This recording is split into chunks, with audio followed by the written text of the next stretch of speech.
You are watching an economy begin to die. It says that unemployment claims skyrocketed to 7 million last week. That's a number so high, so fast, that there's no parallel in all of recorded history, even remotely. The American economy is undergoing the largest shock in history. It's a shock faster, bigger, and more devastating than any war, which is one of many reasons the war metaphor is inadequate. We have literally never experienced such a thing before. Why is the American being left to die? Because not nearly enough is being done about. This shock is unprecedented in history, and the response needed to be, too. Instead, Congress and the Prez passed a stimulus bill that's far, far short of the mark. How much so? Let's think about it together.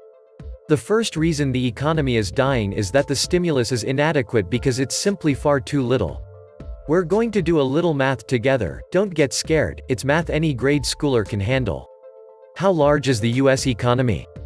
It's $20 trillion per year. Of that, about 99% of the number of firms are small businesses. How large is the portion of the stimulus outlined to support businesses, especially small ones?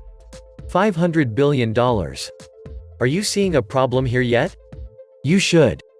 That's about just 2.5% of the economy over a year, which means this. The portion of the stimulus meant to support business is enough to keep the economy going for just 1 week. Sure, we can adjust those numbers up and down. If we assume the 80% of the economy is business, not 100%, the stimulus is enough to keep the economy going for 2 weeks. You see the problem, perhaps? Think about that for a second. Just 1 week of support, amidst the greatest crisis since the last World War. This shock is historic precisely because it's going to cause the economy to shut down, as in waves of businesses to literally shutter its doors as people stay at home, for far, far longer than a week. It's already been a week. Yes, really. That brings to the second reason the stimulus is short of the mark. This stimulus isn't quick, large, or simple enough to buoy confidence, and so people are beginning to panic. Even if we want to get what little support is being offered, say as a small business owner, how do we begin? Where do we turn? It's a tangle of red tape, a bureaucratic mess. That might not sound like a big deal, but it is. Why? Keynes pointed out about a century ago that the key to staving off depressions is confidence. If we believe that things will be okay, then maybe we won't hoard our money and lay off our employees and so forth, and the vicious spiral of depression won't result. That is precisely what we see happening. Why have 10 million people filed for unemployment in just 2 weeks? Because there's not enough support to keep the economy going, and because what little there is isn't producing a feeling of confidence. Instead, because it's a maze and a mess, people are fast losing confidence in institutions and systems. Employers are laying people off, even if they don't have to, because they can't figure out how not to have to. Meanwhile, the media is touting a $1,200 check to every American. The truth is very different. That $1,200 has all kinds of tests attached to it. If you make this much as a single person, that much as a married couple, and so on. It's true that 90% of people will see something, but most people won't see nearly enough.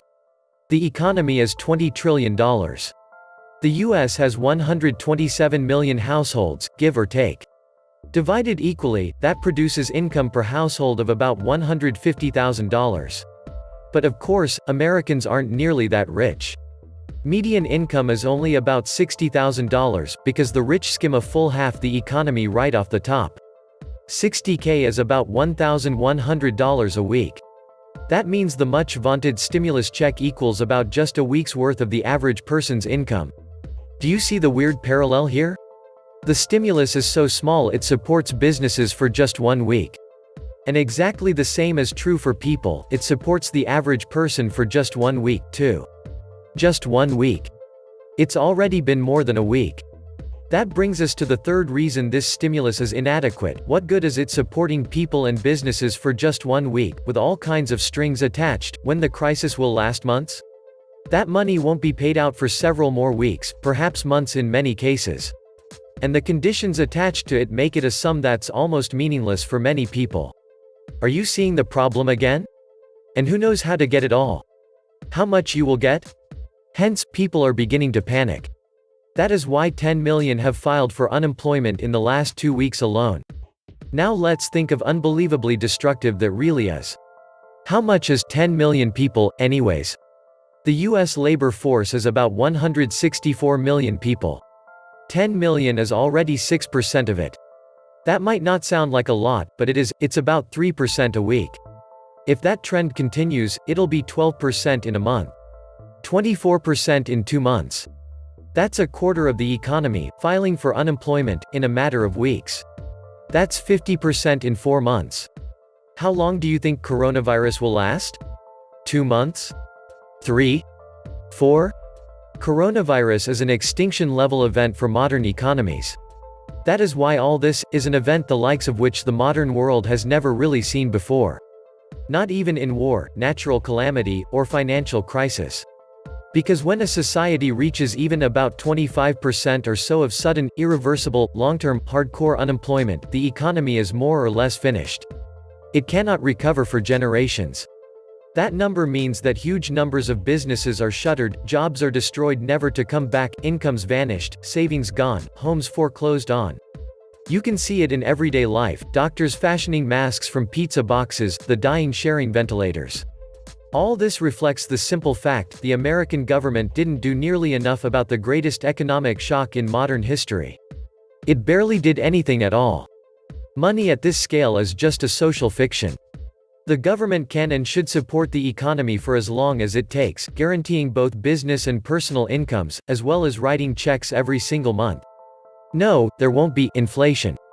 What there will be is massive deflation if none of the above happens. All those millions filing for unemployment?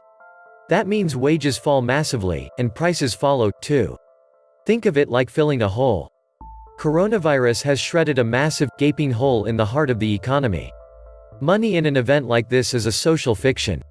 It is a public good, whose use we must immediately and radically and dramatically expand and maximize, so that massive, life-saving, social-scale investment can happen, immediately. Americans don't quite understand that.